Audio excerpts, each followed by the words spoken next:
Hi everyone, welcome back. In today's video, I'll show you how to log in to Facebook using Google Chrome. Let's dive in.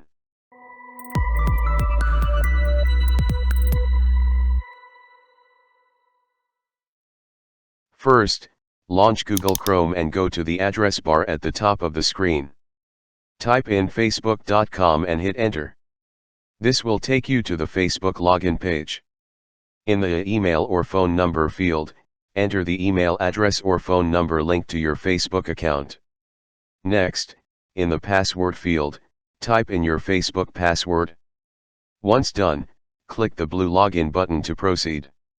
If you can't remember your Facebook password, you can reset it by clicking on the forgotten password link.